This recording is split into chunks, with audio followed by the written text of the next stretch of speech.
nggak pernah bangun sekolah, nggak pernah bangun pesantren, nggak pernah bangun madrasah, nggak pernah bangun masjid, nggak pernah bangun musola, nggak ikut berjuang, nggak ikut berkeringat, apalagi berdarah-darah ngelawan penjajah atau apa. Tahu-tahu khilafah.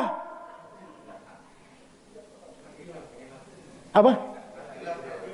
Takbir. Assalamualaikum warahmatullahi wabarakatuh. Bismillah, alhamdulillah, wassalatu wassalamu ala sayyidina Muhammad Rasulillah wa ala alihi wa sahbihi wa man tabi'a sunnatahu wa jama'atah min yaumina hadha ila yaumin nahdah. Memasuki abad modern, setelah terjadinya revolusi industri, revolusi sosial, kemudian dibarengi dengan ambruknya khilafah, mundurnya umat Islam, hilangnya Spanyol dari tangan umat Islam, begitu pula hilangnya sistem khilafah, maka kita memasuki era yang lain dari yang kita tahu selamanya. Tapi tidak boleh lari, tidak boleh putus asa. Kita hadapi. Risalah Islamiyah ini kita hadapi memasuki era apapun, walaupun ada perubahan yang dahsyat. Dimulai dengan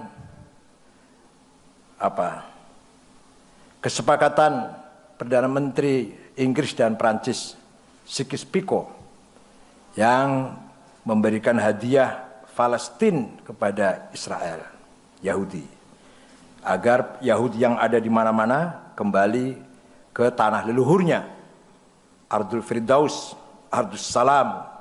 Padahal waktu itu Amerika, Soviet, Cina, Prancis setuju kalau Israel dikasih Uganda, tapi Perdana Menteri Balfour tidak setuju, harus kembali ke Palestina. Kemudian wilayah-wilayah Islam dijajah, dikangkangi oleh kolonial kapitalis. Kemudian konsep dari kolonel Louis Bernard ingin membangun negara Israel Raya dari Irak sampai ke Mesir. Itu Israel mana yang pernah diinjak oleh Nabi Ibrahim, itu ingin jadi negara Israel. Diteruskan seorang ahli politik Amerika, Samuel Huntington, menulis buku namanya apa? The Clash of Civilization, Perang Peradaban.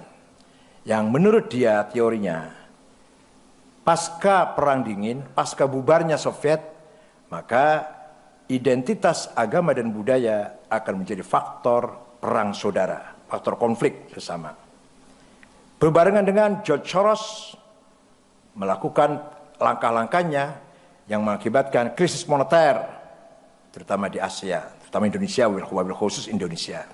Itu pas tahunnya bareng itu, 97, 98, antara Samuel Huntington dengan George Soros. Kemudian, ini kalau agak luas, agak lama ngomongnya ini, singkat saja lah. Kemudian, Soviet lari dari Afghanistan, maka mujahidin dipanggil oleh kepala negaranya lah, Saudi, anak-anak Saudi dipanggil oleh Raja Fahad, pulang, sudah selesai, jihadnya sudah selesai. Banyak yang pulang, tapi ada yang tidak pulang, namanya Usama bin Laden, dan dari Mesir namanya Ayman al-Zawahiri. Itu termasuk Jamaah Tahfidz Hijrah. Kalau pulang ditangkap nanti. Enggak pulang malah mendirikan Al-Qaeda. Kemudian Mus'ab Zarqawi, anak Jordan, umur 22 tahun, hidupnya di Tel Aviv, membentuk Daesh, Daulah Islamiyah, Irak dan Suriah, ISIS. Itu Mus'ab Zarqawi, hidupnya di Tel Aviv, 100% made in Israel, itu ISIS itu, 100%. Kemudian oleh Amerika dibiarkan si ISIS ini, karena markasnya di Mosul. Mosul itu perbatasan Iran yang utara timur. Pas di situ ada jalan raya, jalan lalu lintas raya dari Afghanistan sampai Irak, terus Iran, Irak, Suriah, Libanon, Laut Tengah. Jadi lumayan kata Amerika, untuk nakut-nakutin Iran, ISIS ini. Tahu-tahu luar biasa, mampu menguasai kilang minyak, menguasai bank-bank, bahkan sudah resmi mendirikan khilafah dan dengan mata uang sendiri. Maka Amerika baru berpikir ulang menghadapi ISIS ini. Begitu Al-Qaeda. Al-Qaeda dulu dilatih oleh Amerika. Ronald Reagan mengeluarkan anggaran 400 juta dolar untuk melatih Al-Qaeda, untuk melawan Soviet tadinya. Itulah keadaan di Timur Tengah. Kenapa seperti itu? Karena mereka tidak mempunyai struktur sosial yang jelas. Itu aja pada umumnya.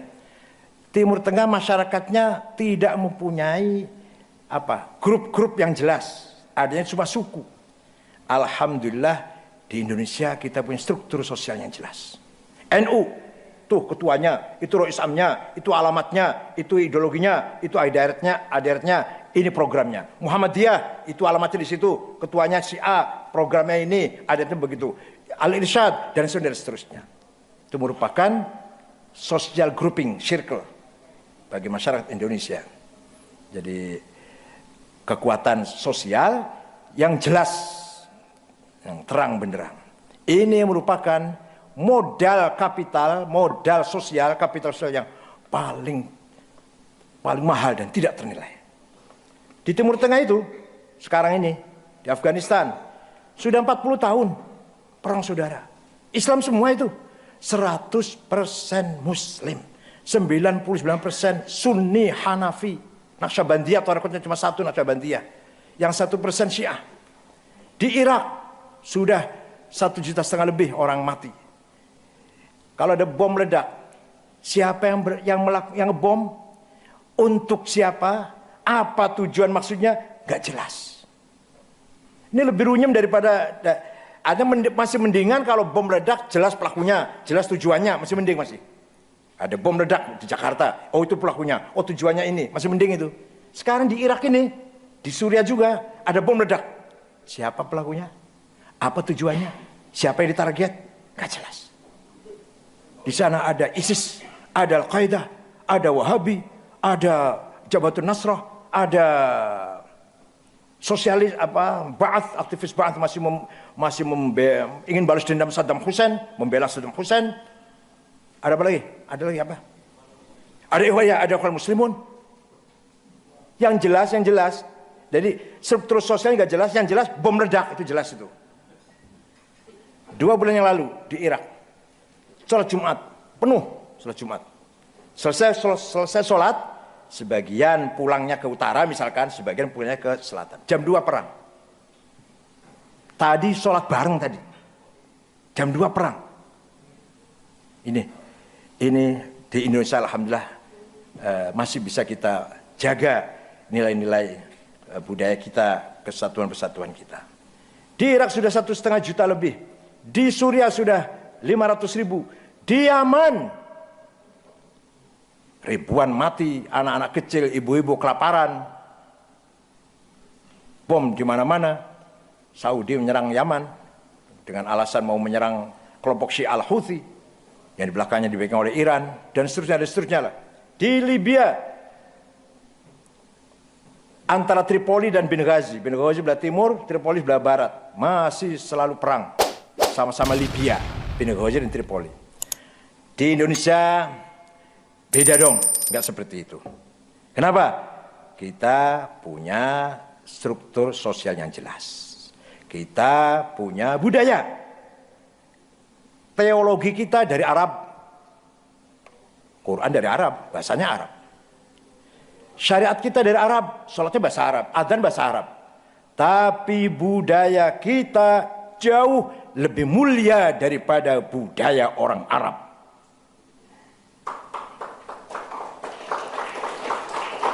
Di Arab tidak ada adik panggil kakaknya mas, kang, bang, kakak. Di kita kalau ada adik orang manggil kakaknya namanya saja jelek banget. Lagi bertengkar masih panggil mas, kurang ajar sampean mas. Lagi bertengkar, lagi marah itu, kurang ajar sampean kang. Di Arab anak muda lewat depan orang tua, nggak ada permisi atau nyun sewu atau mohon maaf, nggak ada, biasa. Bahkan lewat di depan orang sholat, nggak ada ragu-ragu, maju mundur atau gimana. Kalau di kita sebisa mungkin jangan sampai melewati depannya orang sholat. Kalau mau lewat tuh, melipir-melipir lah, jangan sampai. Terpaksa, kalau terpaksa pun aduh dengan sangat-sangat sedih lewat depan orang sholat. Bukan hanya itu, lebih dari itu lagi. Melangkai kepalanya orang sedang sujud. Ayo, yang sudah haji pernah kan semuanya? Di Indonesia ini sejahat, cari orang paling jahat.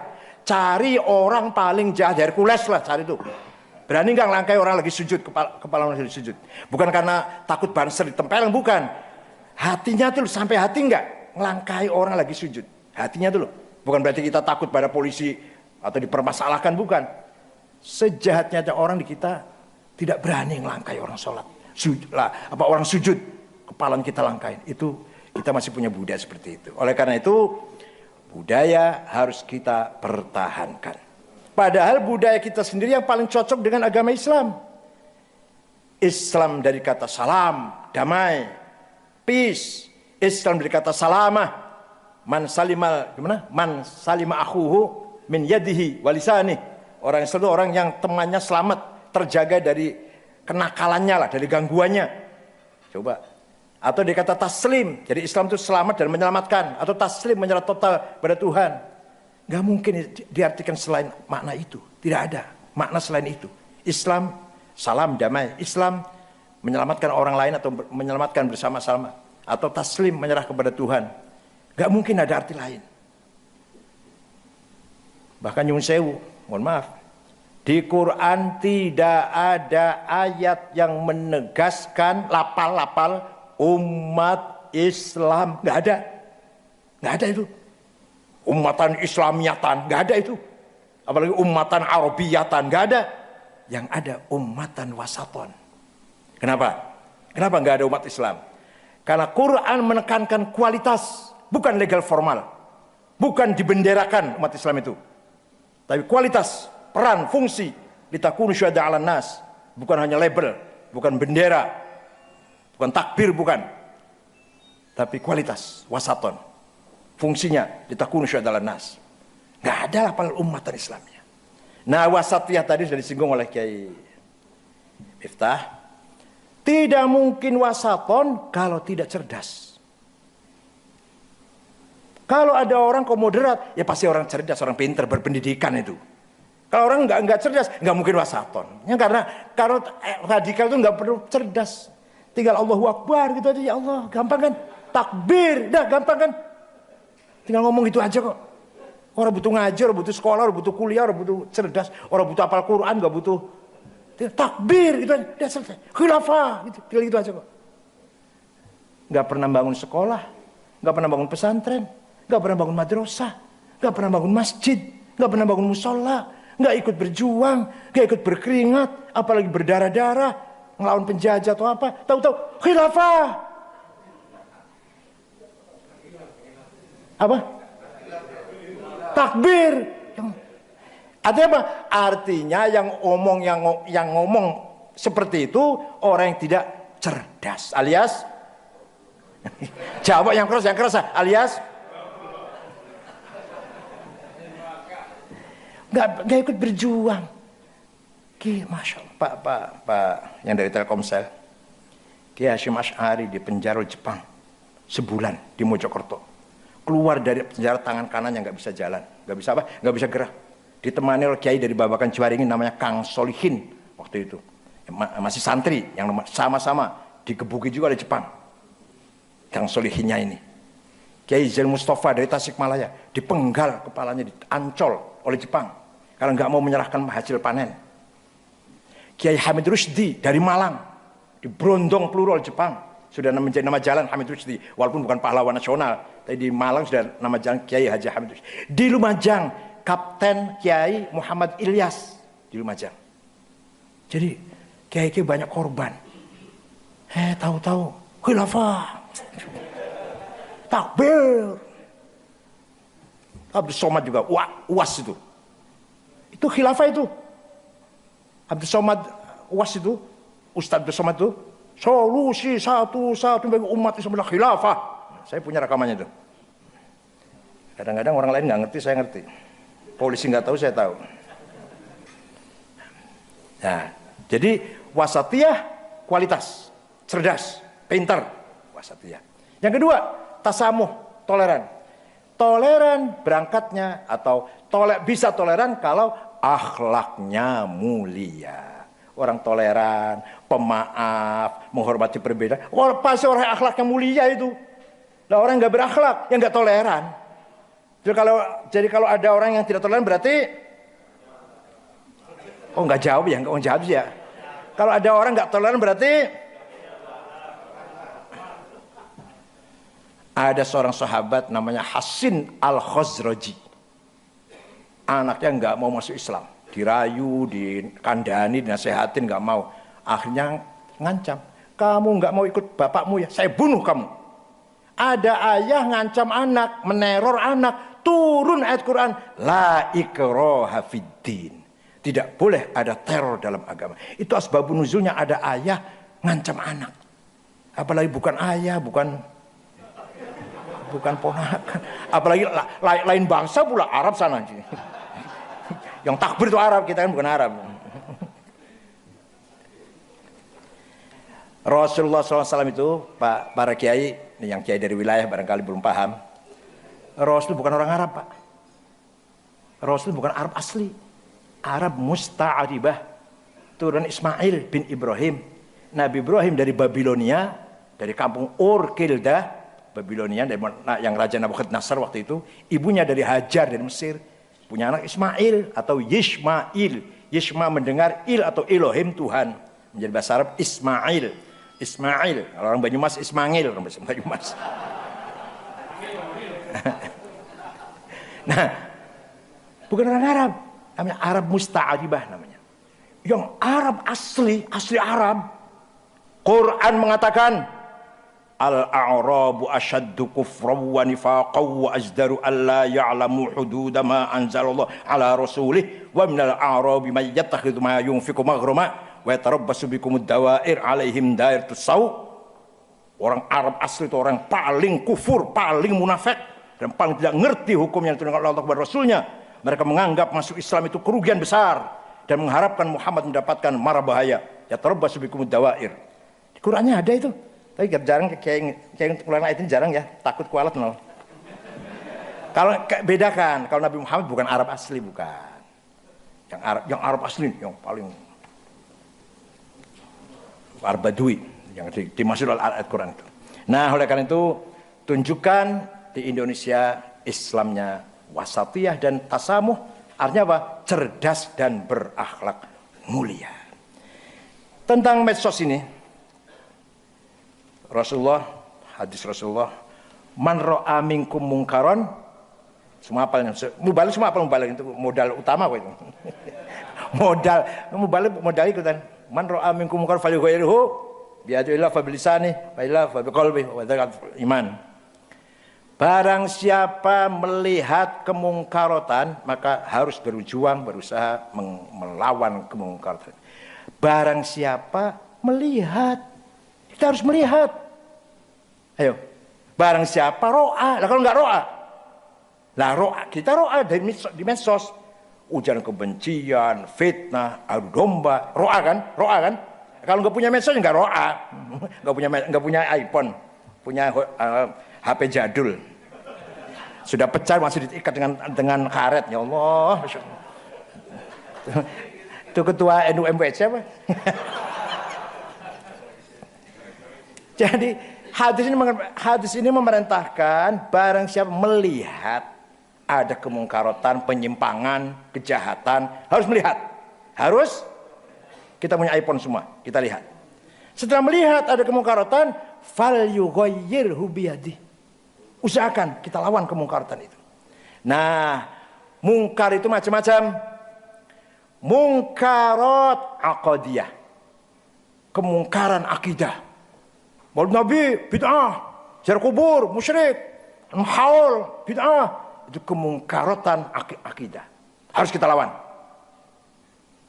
Yang kedua, kemungkaratan syariah. Tarawih 8. Tapi 8 enggak apa-apa sih, itu diskon dari 20 60%. Gak usah usolli atau apalagi lah yang syariah itu. Yang syariah. Gak usah taklid. Langsung Quran hadis. Itu namanya munkarat fis syariah. Harus kita lawan. Yang terakhir, munkarat fil hadarah wal fikrah wal thaqafah. Kemungkaratan, penyimpangan budaya, peradaban, cara berpikir. Ya tadi itu. Sudah mapan-mapan kayak gini sudah bagus, tinggal membangun saja malah tiba-tiba khilafah. Hijrah, taubat. Taubat itu artinya pakai cadar itu artinya. Artinya tuh, alhamdulillah saya sudah taubat, itu sudah pakai cadar. Kamu kapan taubat? Atau kamu kapan pakai cadar? Itu artinya tuh sekarang. Ya Allah. Ini tersebar doktrin ini melalui tarbiyah. Kelompok-kelompok diskusi di kampus-kampus. Tarbiyah itu kajian yang dikaji, bukunya Said Qutb, namanya Ma'alim fit Thoriq. Isinya apa? Isinya memaknai, mengartikan lapal jahiliyah, bukan primitif, buta huruf, tertinggal, bukan. Jadi artinya an-nizamul hukmi ghair islami jahiliyah. Sistem pemerintah yang tidak islami bukan khilafah, jahiliyah. Kapitalisme, komunisme, sosialisme, liberalisme, nasionalisme jahiliyah, partai politik jahiliyah, pilihan umum jahiliyah, DPR jahiliyah. Nih akibat. Nah ini ada di kampus-kampus umum, ITB, IPB, mohon maaf kalau Bapak dari ITB Pak. ITB, IPB, Undip, ITS, Riau, Unhas ada. Nah, klub studi-studi ini biasanya pakai bahasa Arab, namanya liqa. Kalau panggil ustadznya murabbi, satu sampai ya akhi, ukhti, abi, ummi. Ikut dong bahasa Arab itu dong bahasa. Dijak ngomong Arab betulan nggak bisa. Akhi, ukhti, abi, ummi, akhwat, ikhwah, akhwat.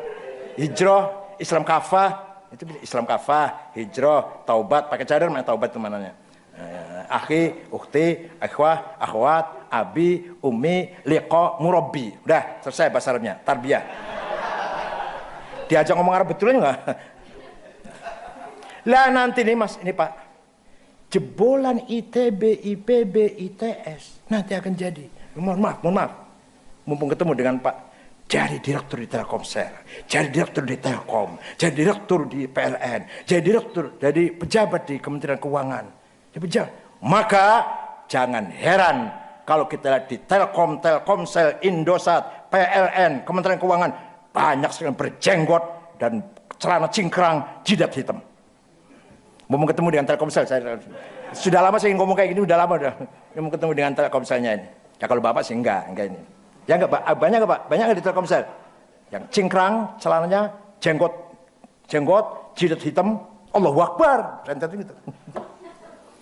Nah, kenapa? Hasil tadi dari diskusi-diskusi tarbiyah tadi. Yang dikaji bukunya Said Qutb, Ikhwan Muslimun, namanya Ma'alim fit Thoriq. Ayo kita lawan ini. Ayo kita lawan melalui medsos. Bahasa Arabnya at-tawasul al-ijtima'i. Medsos itu bahasa Arabnya. At-tawasul ijtima'i. Kita rebut kontennya. Kita isi kontennya. Ini merupakan kerja keras. Dan betul-betul fabashshir ibadil ladzina yastami'una gimana? Yastami'una qaul fayattabi'una ahsanah. Nah, ini betul-betul dalam melakukan itu. Ayo kita kasih berita gembira pada masyarakat dan carikan hal-hal yang baik untuk diikutin. Jangan asal konten. Jangan asal. Ini dari medsos inilah terjadi Arab Spring. Tunis ada orang penjual sayur miskin protes pidato di depan gedung DPR parlemen. Nggak ada yang dengerin. Bakar diri, nyiram bensin, bakar dirinya. Dari situ medsos bergerak, terjadilah revolusi di Tunis, presidennya sampai lari terbirit-birit. Sayyidina Abidin bin Ali dan istrinya lari itu. Pindah ke Mesir, Hosni Mubarak, gelimpang, guling dengan medsos. Libya dengan medsos. Ini Arab Spring terjadi dengan medsos. Nah, alhamdulillah di Indonesia ya ada medsos banyak, tapi saya malah caci maki malah seneng saya. Berarti kena. Yang paling lagi viral omongan saya, tanpa Cina tidak ada Indonesia. Waduh, banyak di viral itu. Saya senang mereka bermarah, senang. Senang. Itu dipotong, Pak Masum. Saya cerita dari awal. Utusan Cina menghadap Singosari, Kertanegara di Malang. Agamanya Islam, namanya Mengke. Dipotong 2 telinganya. Raja Cina marah, kirim pasukan puluhan ribu. Pemimpinnya 3 jenderal, Muslim semua. Ikamize, Zipi, Kausing. Kemudian nyerang Doho, berdiri Majapahit. Jadi berdiri Majapahit, saudara Islam yang dibawa oleh Cina dalam kerajaan Majapahit. Puncaknya Raja Brawijaya V punya istri Cina namanya Su Banci atau Dewi Retno yang punya anak Raden Fatah. Yang menghilangkan Majapahit, muncullah Demak. Sunan Gunung Jati punya istri Cina, Ong Tin namanya. Istri tua ngamuk. Istri Cina cantik barangkali, jadi istri tuanya. Dipindah ke selatan. Yang istri Cina dipindah ke selatan, 30 km dari Cirebon. Punya anak kuning-kuning. Anaknya itu disebut Kuningan. Cirebon. Syekh Hasan Kuro, Rekas Dengklok, Kerawang. Tahun 1410. Qori, Kuro itu Qori, pembaca Quran, suaranya enak. Cina itu. Nah, nanti punya santri kutilang, kuning tinggi langsing. Namanya Subang Larang. Nah, Raja Prabu Siliwangi Kuncaningrat jatuh cinta pada santrinya Syekh Kuro. Kelepek-kelepek lah. Langsung dikawin masuk Islam. Nah, Raja Prabu Siliwangi ketika masuk Islam, kila itu apa gimana? Menurut berita murtad. Tapi menurut berita lagi, ya tidak murtad tapi nggak semangat. Islamnya nggak semangat. Tapi punya anak nanti yang akan mengislamkan seluruh Jawa Barat, Prabu Kian Santang alias Sunan Rahmat Suci alias Ki Galantrang Ki Setra. Wah, ini dongeng Jawa Barat nih. Jadi Cina itu, Syekh Kuro itu Cina itu. Nah itu, terus saya kesimpulannya, tanpa Cina tidak ada Indonesia. Oh itu aja yang di viral. Pada komentar, jelek-jelekin saya, seneng saya. Alhamdulillah berhasil. Nanti ada lagi, nanti ada lagi, saya bikin lagi nanti.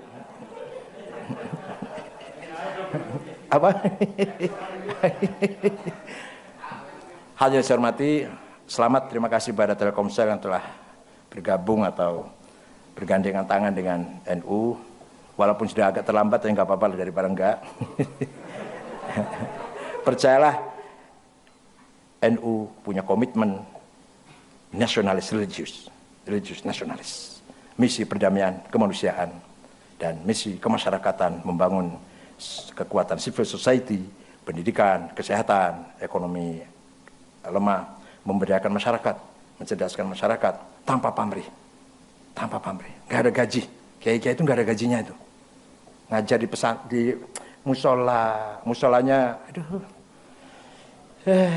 toiletnya nggak ada airnya, ciduknya bolong, kiainya itu bajunya kokot 3 bulan belum dicuci, kopiahnya hitam campur coklat, sendalnya lili, tasnya itu bukan mereknya Ecolak, Delsi masih mending itu, nggak usah ignore ke mahal. Ecolak aja enggak, Delsi aja enggak. Tasnya kiai itu ada tulisan pojok Musyawarah Majelis Ulama Kabupaten. Tapi yang gitu itu kalau ngajar Pak, kalau ngajar masyarakat, yang akur, yang rukun, jangan bertengkar. Nggak ada Kiai NU musola, gini lo ngerakit bom caranya, nggak ada itu, nggak ada. Gini lo caranya ngerakit bom, gini masangnya, nggak ada itu, saya jamin nggak ada. Saya jamin nggak ada. Kiai NU sampai ke ranting, tidak satu pun yang radikal, satu aja nggak ada. Santri pesantren NU 22.000 pesantren tidak satu pun yang radikal. Kalau santri NU, kalau ada musibah, apa kata Kiai? Yang sabar, yang tegar, optimis. Itu artinya Kiai kecil itu sedang membangun integritas bangsa, sedang memperkuat kepribadian jati diri bangsa Muslim Indonesia. Sabar, kokoh, tegar, punya prinsip. Gitu. Kalau ada orang bertengkar dipanggil. Apa sih? Dah nanti malam ada tahlilan di Pak Haji Ahmad, datang berdua ya. Dah salaman. Besok ada lagi akekah di Pak Lurah, datang berdua ya, datang lagi. Besoknya ada lagi Maulid Nabi, syukuran tuh Pak Haji Abu Bakar tuh, rumahnya baru jadi, syukuran. Datang berdua ya. Oleh karena itu, tahlil, Jam'iyah Manaqib, Jam'iyah Yasin, Maulid Nabi merupakan media rekonsiliasi dari grassroots. Jangan sembarangan, penting sekali. Kalau ada suami istri bertengkar dipanggil Kiai, apa sih? Istri saya Kiai cerewet, cetil, bawel, ngelawan, nguntap. Sudah melawan, nguntap pisan malah. Jadi gimana? Mau saya cerai Kiai? Jangan. Daripada cerai, terpaksa kawin lagi saja. Kata kiainya, bukan kata saya, kata kiainya begitu. Selamat, syukran wa dumtum fil khairi wal barakati wan najah wal ahfad bi min al ahad wal afat wal mihan wal fitan wa yakhud bi aydikum lima fihi shalah wal khair wal barakah wa huwal muwaffiq ila aqwamit thariq. Wassalamu alaikum warahmatullahi wabarakatuh.